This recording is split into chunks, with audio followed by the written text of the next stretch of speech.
This would be a 52 Lancer, at least in the style. They came out, the first public showing of one in terms of a magazine was Road and Track, December 1952. So that's this style. And the last style that came out was a Brennan modification that you saw sometime after that, probably 54, 55, and it was actually in a magazine in the late 50s as well. Lancers are really cool because Lancers are bigger. First of all, they were the first fiberglass car out in 1951 by 1 month.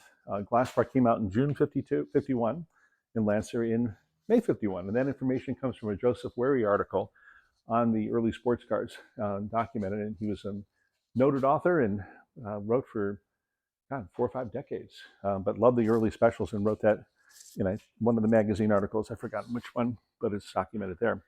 The Lancer and the Glasspar shared not offices, but they both actually had facilities on Industrial Way in Costa Mesa. And I've been down there. We actually found Glasspar's building. We did a story on the original Glasspar building, or one of 3 buildings that Bill had.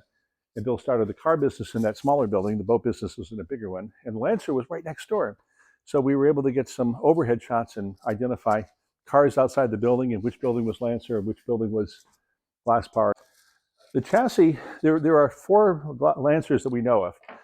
Of the 4 Lancers, 2 have original chassis as built originally from the Lancer plans. He has a brochure, yeah, he had brochures on Lancers, but he also had a poster on how to build the whole car. And one of them is this perimeter chassis, which means he uses the front end intact and the rear end from existing cars, often Studebakers or Fords. Those would be the popular ones for him.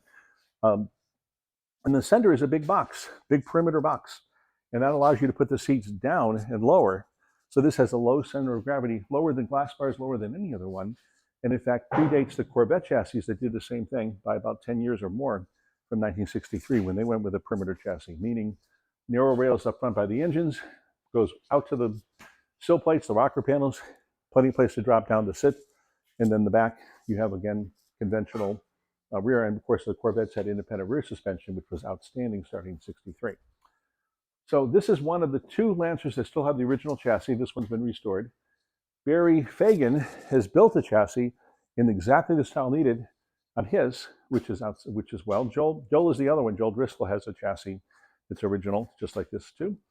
And the last one is sitting on an updated chassis and may or may not be returned to an original chassis depending on what happens with that car. Missing some body panels too. But there's four Lancer bodies, and this is one. This will be the second one out restored. It's November 2023. We're looking forward to the first Lancer being restored and on the field at Amelia Island in 2024 in March. So what is that? All of December, January, February. 3 months and about 3 weeks.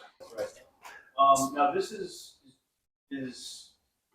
Jack is considering doing this as a clone for Lancer. I hope so. That's what we want to. I'd like to make it into the clone for the Johnny Dark car. If not, then we'll see if Barry Fagan wants to. Someone should. We'll have a Johnny Dark class somewhere in the next few years, and it would be fun to have this car. This will be the second one ready. Joel's will be terrific also. It's a modification on the front, but we can use his too. There'll be a fight for the Johnny Dark one. And this is kind of the one that kicked it back off for you with Rick, right? Isn't this one of the first cars you guys pulled? I found a Grantham Star this in 2005 and 6, and Rick had found this car up in a junkyard. I ended up acquiring both over a number of years. The Grantham pretty quickly because it was for sale, and this one took 4 or 5 years. I needed to go up there and show them it was done in the 50s and show them brochures and so forth. And then made arrangements to buy it. It took a long time to actually convince them what it was and what it wasn't and how historically important it was. And we kept everything intact for it.